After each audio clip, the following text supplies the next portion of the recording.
आपका पुलिस पर संगीन आरोप, प्रदर्शन पर जाने से पहले ही दी गई गिरफ्तारी की धमकियां, पुलिस द्वारा फोन करके घर पर रहने के लिए कहा गया।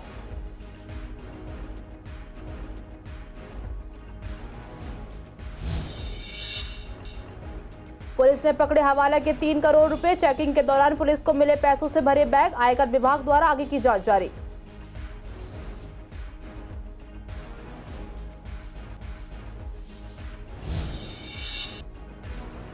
ज्वालानगर में बिजली के खंभों में लगी आग, होली के मौके पर समय पर नहीं पहुंची फायर ब्रिगेड की गाड़ी, स्थानीय लोगों ने पाया आग पर काबू।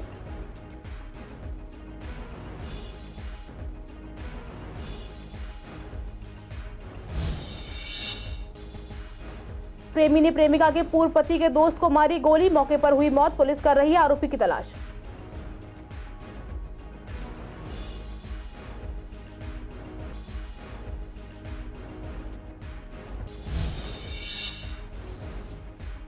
मंडावली थाने का आप कार्यकर्ताओं ने किया घेराव, दिल्ली पुलिस हाय हाय के लगाए नारे, रेप आरोपी के लिए की फांसी की मांग।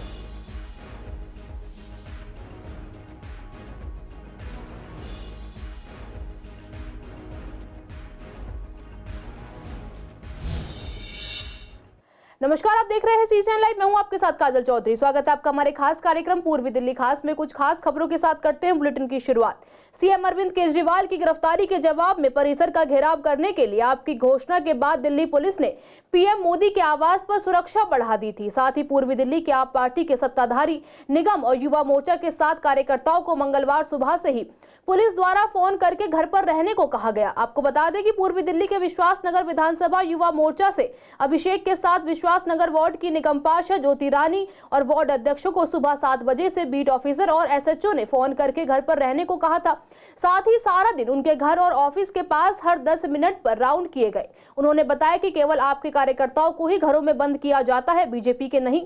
आपको बता दें कि शराब घोटाले में गिरफ्तार दिल्ली के सीएम अरविंद केजरीवाल के मुद्दे पर आम आदमी पार्टी और बीजेपी आमने सामने है। केजरीवाल की गिरफ्तारी के विरोध में आम आदमी पार्टी लगातार ईडी और मोदी सरकार के खिलाफ प्रदर्शन कर रही है।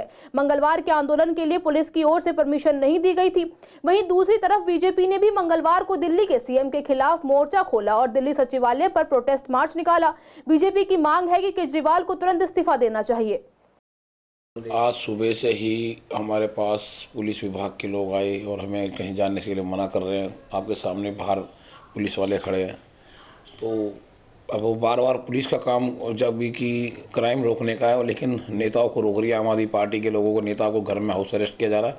ये गलत किया जा रहा है क्योंकि हर आदमी को अपनी आवाज़ रखने का संविधान में प्रावधान है। तो हम लोग अपनी आवाज़ कहाँ रखें ये बताओ। अगर नेताओं को या हाउस अरेस्ट कर लेंगे तो कार्यकर्ता कैसे जाएगा? कौन सही गलत की आवाज़ उठाएगा?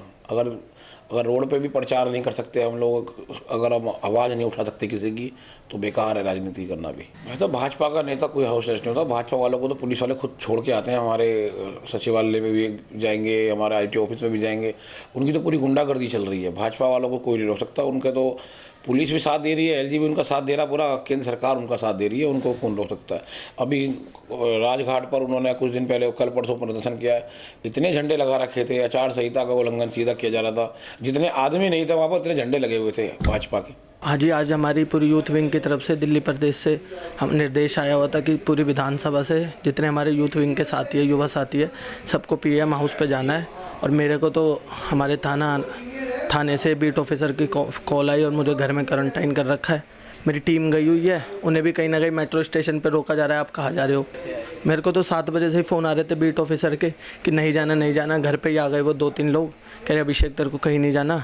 बाकी मेरी टीम गई है, मैं उनसे लगातार संपर्क में हूँ और वो पहुँचने वाली है। उन्हें रोका भी जा रहा है कहीं ना कहीं। और वार्ड में हमारे वार्ड अध्यक्ष हैं, उनको बोला गया है और 1-2 लोग और हैं हमारे साथी, और निगम पार्षद जी हमारी ज्योति रानी, उनको भी। दिल्ली छावनी थाना क्षेत्र में पुलिस ने हवाला के 3 करोड़ रुपए पकड़े हैं। यह पैसा शादरा के कबाड़ी का है। दक्षिण पश्चिम जिले के डीसीपी रोहित मीणा ने बताया कि 22 मार्च को दोपहर में national highway number 48 Jharera flyover के पास हवलदार ओमवीर, हवलदार हंसराज और सिपाही राजेश ने चौकिंग के दौरान 2 स्कूटरों पर सवार 4 लोगों को रोका। इनके पास रुपयों से भरे 2 बैग मिले जिसमें हवाला के 3 करोड़ रुपए थे। पकड़े गए लोगों के नाम मोहम्मद शौमीन, जीशान, दानिश और संतोष हैं। ये सभी कांति नगर एक्सटेंशन शादरा के निवासी निवासी हैं। इन लोगों ने पुलिस को बताया कि हवाला के 3 करोड़ रुपए कांति नगर एक्सटेंशन शाहदरा के निवासी कबाड़ स्क्रैप कारोबारी मोहम्मद वकील मलिक के हैं। चुनाव आयोग के दिशा निर्देश के अनुसार पुलिस ने चुनाव फ्लाइंग स्क्वाड आयकर विभाग के अफसरों को सूचित किया। पुलिस ने पैसा, मोबाइल फोन और चारों युवकों को उपरोक्त अफसरों को सौंप दिया। आयकर विभाग द्वारा आगे की जांच की जा रही है। पूर्वी दिल्ली के ज्वाला नगर चौक स्थित बिजली के खंभों में अचानक स्पार्किंग होने के बाद आग लग गई। बताया जा रहा है कि स्पार्किंग की चिंगारी जहां जहां गिरी, खंभे पर लपटे उतनी तारों का अलग अलग तरीके से चलना शुरू हो गई। धीरे धीरे आग ने विकराल रूप लेना शुरू किया तो आसपास के लोगों ने पुलिस और फायर ब्रिगेड को सूचित किया, लेकिन फायर ब्रिगेड समय पर नहीं पहुंच सकी। आग बढ़ती देख लोगों ने अपनी जान को जोखिम में डालकर खुद ही आग को बुझाया। यह पूरा मामला होली की शाम लगभग 7:30 बजे के आसपास का बताया जा रहा है। अब देखा आग जल रही थी, मैंने सारी सप्लाई बंद करी। सप्लाई बंद करके हमारी एबी भी नीचे गिर गई थी, वो भी हमने सेव करी अपनी सारे। मैं तो सो रहा था घर में, मुझे किसी का फ़ोन आया कि ऐसे से जवाहरनगर चौक पे काफ़ी ज़्यादा आग लग गई है। तो मैं तुरंत खड़ा हुआ, उठ के फिर यहाँ पहुँचा तो देखा तो यहाँ आग लगी हुई थी और यहाँ के स्थानीय लोगों ने, हालांकि फायर ब्रिगेड को आधे पौने घंटे से फ़ोन किया लेकिन कोई आए नहीं। दिल्ली पुलिस तो टाइम से आ गई थी लेकिन फायर ब्रिगेड के लोग कोई भी नहीं आए। यहाँ के स्थानीय लोगों ने दिल्ली पुलिस की मदद से ये आग बुझाएगी और किसी को जान माल का खतरा नहीं हुआ है। टाइम कॉल मिलते ही है हम लक्ष्मी नगर फायर स्टेशन से आए, सीधा अटैक किया है। उसके बाद में यहाँ लाइनमैन मिले थे, लाइनमैन ने लाइन काट दी और मैं पानी थोड़ा सा उन्हें जरूरत पड़ी दौड़। शास्त्री पार्क के बुलंद मस्जिद इलाके से पुलिस को बीती रात एक युवक को गोली मारे जाने की सूचना मिली थी। घायल मुस्तकीम को पास के अस्पताल ले जाया गया, जहां डॉक्टर ने उन्हें मृत घोषित कर दिया और बॉडी को पोस्टमार्टम के लिए जीटीबी अस्पताल की मॉर्चरी में सुरक्षित भिजवा दिया। उसके दोस्त सोहेल के बयान पर पुलिस ने हत्या और हत्या के प्रयास का केस दर्ज कर आरोपी की तलाश शुरू कर दी है। आरोपी यासीन की तलाश में छापेमारी की जा रही है। DCP north east doctor Joy Tirkey ने बताया कि बीती रात 1 बजे पुलिस को एक युवक को गोली मारे जाने की सूचना मिली थी। मुस्तकीम शास्त्री पार्क इलाके में ही रहता था। वह चांदनी चौक में कपड़े की दुकान पर सेल्समैन का काम करता था। उसका दोस्त सोहेल न्यू सीलमपुर इलाके में रहता है। सोहेल ने 4 साल पहले इशरत से शादी की थी। दोनों की 1.5 साल की बेटी भी है। हालांकि सोहेल और इशरत ने नवंबर 2023 में तलाक ले लिया था। इशरत कौशाम्बी गाजियाबाद के एक बार में बार गर्ल का काम करती है। इशरत अब चौहान बांगर में रहने वाले यासीन से शादी करना चाहती है। दोनों कल रात साथ में ही थे। उधर सोहेल और मुस्तकीम भी रात में साथ थे। दोनों ने 1:45 बजे इशरत से मिलने का फैसला किया, इसीलिए दोनों उसके पास पहुंचे थे। यासीन को दोनों का इशरत से मिलना रास नहीं आया, जिस पर उनके बीच झगड़ा हुआ और उसी दौरान उसने पिस्टल निकालकर गोलियां चला दी। यासीन ने 3 राउंड फायरिंग की। मुस्तकीम के सीने में गोली लगी। इसके बाद यासीन मौके से फरार हो गया। देखिए, रात में अर्ली मॉर्निंग आज 1:01 पे कॉल आई थी कि मुस्तकीम को गोली लगी, उसकी डेथ हो गई। सोहेल नाम का लड़का उसके साथ में था, उसके बयान पे हमने पर्चा दिया है। अभी जो एक्यूज़ की शनाख्त हुई है यासीन के नाम से हुई है, तो अभी तफ्तीश कर रहे हैं। मर्डर का केस हमने रजिस्टर किया है, देखते हैं एग्जैक्टली इसके पीछे रीज़न क्या है। अभी तफ्तीश चल रही है। एक ही गोली लगी उसकी छाती पे। वैसे मौके पे हमें 2 खोल मिले हैं, एक जिंदा राउंड मिला है, पर अभी कर रहे हैं, इन्वेस्टिगेट कर रहे हैं, पता लगाते हैं इसके पीछे। पूर्वी दिल्ली के थाना पांडव नगर क्षेत्र में 4 साल की मासूम से रेप करने की घटना सामने आई, जिसके बाद बच्ची को लाल बहादुर अस्पताल से ऑल इंडिया मेडिकल अस्पताल शिफ्ट किया गया है। उसी को लेकर आज थाना मंडावली स्टेशन के अंदर विरोध में आम आदमी पार्टी के कार्यकर्ता और पूर्व विधायक नितिन कुमार त्यागी और लोकसभा सांसद प्रत्याशी कुलदीप कुमार ने थाने का घेराव किया। वहीं उन्होंने दिल्ली पुलिस हाय हाय के नारे लगाए और हंगामा किया। आप पार्टी के विधायक का कहना है कि आम जनता के लिए पुलिस सुरक्षा नहीं दे रही है, ऐसे आरोपी को फांसी दी जानी चाहिए और यह केस फास्ट ट्रैक कोर्ट में चलना चाहिए। हमने इनको दिया है कि जिस बच्ची के साथ दुष्कर्म हुआ है उस बच्ची को न्याय मिले और जो अपराधी इसमें शामिल हैं उन पर सख्त कार्रवाई हो, फास्ट ट्रैक कोर्ट में मुकदमा चले और ऐसे व्यक्ति को फांसी की सजा दी जाए और एक मिसाल साबित हो, ताकि आने वाले समय में हमारी बेटियों के साथ ऐसी घटना करने की कोई सोच भी ना पाए, क्योंकि ये बहुत निंदनीय अपराध है। मेरी भी एक 6 साल की बेटी है, सोचिए किसके दिल पे क्या बीत रहा होगा। तो आज जिस प्रकार से पूर्वी दिल्ली में लगातार क्राइम बढ़ते जा रहे हैं, उस पर हमने डीसीपी साहब को कहा है कि आप इस पर संज्ञान लें। एलजी महोदय का तो ध्यान केवल हमारे आम आदमी पार्टी के लोगों के ऊपर है, आम आदमी पार्टी कार्यकर्ताओं के ऊपर है। उनके घर पे पुलिस भेज दो, उन्हें हाउस अरेस्ट करा दो। मैं कहता हूं उनको वहां ना भेज के उनको यहाँ भेजने का काम करो, हमारी बहन बेटी को सुरक्षा करने का काम करें, पूरी दिल्ली को सेफ करने का काम। आवारा घूमते कुत्तों और बंदरों से पूर्वी दिल्ली की जनता काफी लंबे समय से परेशान है। इस समस्या पर निगम हर बार कार्रवाई करने की बात तो करता है, लेकिन कोई ठोस कदम नहीं उठाए जाते हैं। ऐसे में लोगों का कहना है कि निगम केवल वादे करती है कि बंदरों और कुत्तों को उठाकर अलग अलग जगह भेजा जा रहा है, जबकि कुत्तों का केवल ट्रीटमेंट करके उन्हें एक जगह से उठाकर दूसरी जगह छोड़ दिया जाता है, जिससे समस्या जस की तस बनी रहती है। और आए दिन ये कुत्ते आते जाते लोगों पर भौंकते हैं और उन्हें काट भी लेते हैं। दूसरी तरफ बंदर भी कई बार हमला कर देते हैं और घरों से सामान उठाकर ले जाते हैं। उठा ले जाते हैं बंदर। अच्छा, और क्या क्या क्या परेशानी होती है? बहुत परेशानी होती है, हर एक चीज से परेशानी है। जैसे झपट्टा भी मारते हैं कभी? हाँ, और क्या, काट लेते हैं। वो कोने वाली काट ली थी, अब क्या करें, हम पकड़ तो सकते नहीं है। कितने बंदर आ जाते होंगे? डेली आते हैं बंदर तो 2-3 बार। अच्छा, आ जाते हैं। हाँ, सामान वगैरह उठा ले जाते हैं? हाँ बिल्कुल उठा लगे।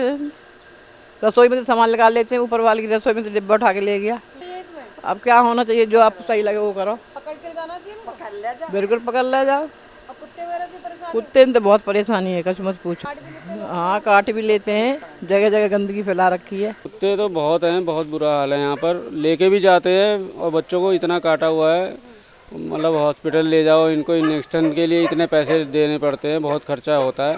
सरकारी में मिलते हैं, हमारे हैं विनोद जी, तो अगर ये लगवा देते हैं तो ठीक है, नहीं मिलते तो बड़ी कोशिश करनी पड़ती है, बहुत फिर पैसे खर्च होने। हाँ, प्राइवेट जाना पड़ता है, पैसे खर्च होते हैं उसके। ऐसा तो नहीं, अभी तक तो नहीं हुआ। जो है 6 महीने तो हो गए, पहले 6 महीने पहले इन्होंने ले गए थे और फिर तो वापस छोड़ जाते हैं यहीं पर ही। डर तो लगता ही है, कोई नया आदमी आता है उनके पीछे पड़ जाते हैं, और जो यहाँ के रहते हैं तो एक बार देख लेते हैं, चलो कोई बात नहीं। जो बाहर से कोई रिश्तेदार आया, कोई भी आया तो उसके पीछे पड़ जाते हैं। बंदरों की तो बहुत ज़्यादा बंदरों का, क्योंकि रेबीज का भी डर होता है, किसी ना किसी को काट भी जा रहे हैं। नुकसान तो जो करते हैं, घरों में भी घुस जाते हैं। आजकल तो दरवाजे ज़रा सा खुला देखे तो बच्चों पे, सब बड़ों पे, सब पे झपट्टा मारते हैं। कोई भी चीज़ ले आ रहे हो खाने पीने की, मतलब बहुत ज़्यादा परेशानी है बंदरों की। जैसे डॉगों से दिक्कत है, डॉग बाइट को भी बड़ी दिक्कत आ जाती है। इंजेक्शनों के भी लोगों के लिए, रेबीज के लिए धक्के खा रहे होते हैं। ज़रा सा कोई पंजाबी लग जाए तो लोग डर जाते हैं कि कहीं किसी को रेबीज ना हो जाए। तो इसलिए इनका शुरू से काफ़ी समय से लोग हर जगह पे पूरा झुंड का झुंड आता है इनका भी। कुछ नहीं, इसके बारे में कोई नहीं। डॉग बाइट के लिए कितनी हमने कंप्लेंट दी थी, मैं RW से भी हमने लिख के दी, NGO से भी लिख के देते हैं, कहीं कोई कुछ नहीं कार्रवाई, क्योंकि इनका गरजता ही नहीं है डॉग बाइट के लिए। और ये कह रहे कि जो खाना खिलाएगा वो ये करेगा, वो इतने कानून बनाए जा रहे हैं डॉग के ऊपर। आज तक कोई भी उसके लिए कोई व्यवस्था ऐसी नहीं है कि जो वो पहले तो डॉगों को उठा ले जाते थे, अब तो डॉग को उठाने भी नहीं आते। उसको तो कोई भी फैमिली प्लानिंग करी फिर वहीं छोड़ जाते हैं। वो काट रहा तो काट रहा है, काटना बंद नहीं होता, इससे कोई किसी की कोई व्यवस्था नहीं। अब तो MCD इस मामले में तो ये बंदरों और डॉग के मामले में फेल हैं सब। पूर्वी दिल्ली के पांडव नगर इलाके में होली के जश्न के दौरान एक बड़ा हादसा हो गया। दरअसल एक ही परिवार के 6 लोग हाई टेंशन तार के चपेट में आ गए, जिनमें 2 महिलाएं और 4 पुरुष शामिल हैं। सभी की हालत नाजुक बताई जा रही है। सभी घायलों को लाल बहादुर शास्त्री अस्पताल में भर्ती कराया गया है। फायर ब्रिगेड की 6 गाड़ियां मौके पर पहुंची और आग पर काबू पाया गया। दरअसल होली खेलने के दौरान घर के छत से लोग एक दूसरे पर पानी फेंक रहे थे, तभी अचानक पानी हाई टेंशन तार पर चला गया और तार में जोरदार ब्लास्ट हो गया, जिससे सभी लोग घायल हो गए। फिलहाल सभी घायलों की हालत नाजुक बनी हुई है। 7 लोग हैं, जिसमें से 3 बच्चे हैं। हाँ। और 1 लेडीज है और 3 आदमी। उन्होंने जैसे पानी मारा, हाँ, उस तार पे लगा, एकदम से आइटन ब्लास्ट हुआ। अच्छा। तो उसके बाद एकदम से ब्लास्ट, सारे घायल हुए। उसके बाद हम ऊपर गए भाग के, तो देखा सारे जमीन में पड़े गए। ये हाई टेंशन तार की वजह से जल गए हैं। अच्छा, पानी फेंकने की होली खेल रहे थे तो पार्क में पानी फेंक रहे थे, इसका जल गया। कितने लोग जल गए? 6 लोग। अच्छा। 2 औरत थी, 2 बच्चे थे और 2 जवान। तो यहाँ पे क्या हुआ कि कोई पता नहीं हुआ, अचानक अर्थिंग हुई, उसके बाद सारे बड़ा तार की वजह से हो गया। कितने लोग घायल हुए इसमें? इसमें से 6-7 लोग हो गए। मौके पे नीचे होली का मिलन हो रहा था और ये ऊपर से इन्होंने सोचा कि हम पानी डाल देते हैं। पानी की टंकी में से, ऊपर पानी की टंकियां होती हैं, पानी की टंकियों में से पानी लेकर नीचे फेंक रहे थे। लेकिन जो बिल्डिंग है उसके जो अनऑथराइज तरीके से बिल्डिंग बढ़ाई हुई थी, उसके साथ ही हाई टेंशन की वायर जा रही है, जो कि काफ़ी करंट होता है उसमें, 40-50 हज़ार से भी ऊपर। वो जैसे ही उन्होंने पानी फेंका, 1-2 बार शायद फेंक भी चुके होंगे, 1 बार 2 बार फेंका, लेकिन जैसे ही उन्होंने अगली बार फेंका होगा तो वो पानी जो उस रेंज में आ गया होगा। और जैसे ही वो रेंज में आया, छत भी पूरी तरह से गीली थी, तो वो करंट जो है वो फ्लो हो गया चारों तरफ, उसी में सबको फिर करंट से। आनंद विहार स्थित डीडीए फ्लैट्स में निगम के 3 पार्क हैं, लेकिन तीनों की ही हालत बदहाल है। इन पार्कों में गंदगी का अंबार लगा हुआ है। स्थानीय लोगों का कहना है कि पानी का पंप इन पार्कों में लगा हुआ है, लेकिन उसका कोई इस्तेमाल नहीं हो पाता। ना ही पार्कों में कोई माली है और ना ही कोई साफ सफाई होती है। बार बार शिकायतें करने के बाद भी कोई सुनवाई नहीं हो रही। ये देख लो, यहाँ सफाई करने भी कोई नहीं आता ढंग से। अभी बहुत गंदी हालत है, नालियों की बहुत गंदी हालत है। बोल बोल कर थक गया, कोई नहीं आता कटिंग करने। कितनी बार बोल लिया हमने, सुनता ही नहीं कोई भी। कूड़ा ये ऐसा कूड़ा पड़ा रहा है, कोई उठाने को तैयार नहीं है। बेंच भी सारे बेकार हो रहे, कोई भी नहीं डालता यहाँ। बस जिसे घूमना वो घूमते हैं। साफ होना चाहिए पार्क। ये धूल मट्टी, ये क्या नाम, पेड़ पौधे इतने हो रहे हैं। यहाँ धूप भी नहीं आती, सर्दियों में बहुत दिक्कत होती है, कपड़े सुखाने की भी। छटाई करने नहीं आता कोई भी यहाँ। मैंने तो 3-4 बार बोला, जो सफाई करने वाले भी आए वो कह रहे हैं हमारे कहने हमें मत कहो कुछ भी। पार्क आप कंडीशन देख लो कितनी बुरी है, कितनी बुरी कंडीशन है यहाँ। ना कोई 6 महीने तक तो कोई देखता ही नहीं है आके कि पार्क है यहाँ पे। यहाँ खुद जो बड़े बच्चे हैं हमारे, कोई प्रोग्राम करते हैं, कुछ करते हैं, तो उससे पहले खुद सफाई करते हैं और उसके बाद भी खुद सफाई। 3 पार्क हैं, किसी की भी सफाई नहीं होती है। आप तीनों की पिक्चर ले सकते हैं। पेड़ों की छटाई नहीं होती। इतने बंदर हैं यहाँ, बच्चों को काट चुके हैं और इन्हीं वजह से कि कुछ ना कुछ वो ढूंढते हैं और यहाँ पूरा जंगल हुआ जा रहा है। कोई सफाई के नाम पे कोई नहीं आता। एक बार आए हैं तो उन्होंने ये किया, ये पार्क में बेचारे जो रस्सियों पे कपड़े सुखाते हैं वो रस्सियाँ काट के चले गए कि गंदगी आपने कर रखी है। रस्सियाँ काट के, लेकिन नीचे की सफाई किसी ने, कोई सुधार नहीं है। पंप लगा हुआ है, पंप ठीक है, वो भी पहले पब्लिक हम अपने पैसों से ठीक कराते रहे पानी की दिक्कत की वजह से। अब इन्होंने ठीक कराया है पर उसका कोई यूज़ नहीं है, कभी आते नहीं है। पब्लिक रहती है, पब्लिक ने कितनी बार ऑनलाइन कंप्लेंट कर दी है। जाके हम लोग बोल के आए हैं उनके ऑफिस में, सारी लेडीज़ इकट्ठा होके गए थे, जाके बोल के आए हैं, तो आई हैं, विजिट करके चली गई हैं, उसके बाद भी कोई सफाई नहीं है। शाहदा डिस्ट्रिक्ट के जगतपुरी थाने के अंतर्गत श्रीराम कॉलोनी में एक प्रॉपर्टी डीलर की शॉप में 3 लाख से ज्यादा की चोरी हो गई है। पीड़ित ने बताया कि यह घटना सुबह 4:30 से 5 बजे के बीच हुई है। उनको किसी ने फोन करके बताया कि उनके ऑफिस का ताला टूटा हुआ है, जिसके बाद पीड़ित ने पुलिस को सूचित किया। पुलिस ने सीसीटीवी के आधार पर मामला दर्ज करके जाँच शुरू की। पुलिस अभी भी जाँच कर रही है। मामला ये है कि मैंने सुबह 8 बजे के करीब घर पे कैमरा चलाया तो देखे मेरे दरवाजे खुले हुए हैं कैमरे में ऑफिस के। तो फिर मैं भागा, यहाँ पे आया हूँ तो आकर के स्टन रह गया। यहाँ अलमारी वगैरह तोड़ी गई थी, कैश निकाल के ले गए कोई। ये 2.5 प्लस ही है, 2.5 लाख से ज़्यादा ही है। 2.5 लाख से ज़्यादा है। तो क्या सर, क्या लगता है, क्या पहले रैकी करके गए हैं या किस तरीके से लग रहा है? क्या किसी पर आपको शक हो? किसी को पता नहीं चल रहा है। कैमरे में तो देखो सारा आ गया, पुलिस वाले भी हो गए हैं। अब ये देखें कैसे करेंगे, हमें तो इतना ही आइडिया है कि आए हैं मोटरसाइकिल पे 3 जने, कैमरे में पूरी शूटिंग है, हर चीज़ है, हमने प्रोवाइड करा दी है। शकरपुर के WB ब्लॉक में पिछले काफी लंबे समय से गंदे पानी की समस्या से लोग जूझ रहे हैं। स्थानीय लोगों का कहना है कि पानी इतना गंदा और बदबूदार है कि इसे पीने के लिए और ना ही घर के अन्य कामों के लिए इस्तेमाल कर पा रहे हैं। जल बोर्ड में भी कई बार शिकायत की, लेकिन उसके बावजूद भी कोई सुनवाई नहीं हुई, जिसकी वजह से लोग काफी परेशान हो रहे हैं। भाई साहब, ये पानी की समस्या 15 दिन हो गए। इतना गंदा पानी आ रहा है कि बस कुछ मत, देखना भी गुनाह है। कपड़े धोने, बर्तन मांजने, सब चीजों के लिए परेशान हो रहे हैं बहुत ज्यादा। और बदबू इतनी है कि रसोई में बदबू उठ जा पानी चलाते ही। पानी को सुबह 8 बजे से पहले भर लेते हैं, जो चल जा काम चल जाए, उसके बाद फिर बाहर से मंगावा पानी पीने के लिए। मॉल का पानी, बिस्लरी का पानी में पी रहे, मंगा के क्या करें? उसमें अलग से खर्चा हो रहा है। उसमें अलग से खर्चा हो रहा है।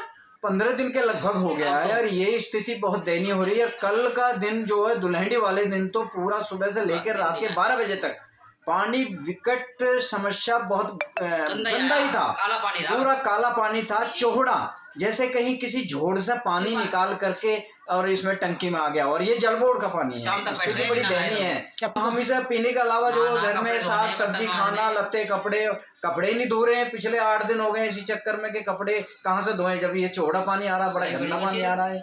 शाहदा जिला की स्पेशल स्टाफ और विवेक विहार थाना पुलिस की टीम ने कस्तूरबा नगर से एक शराब तस्कर को गिरफ्तार कर उसके पास से भारी मात्रा में अवैध शराब बरामद की है।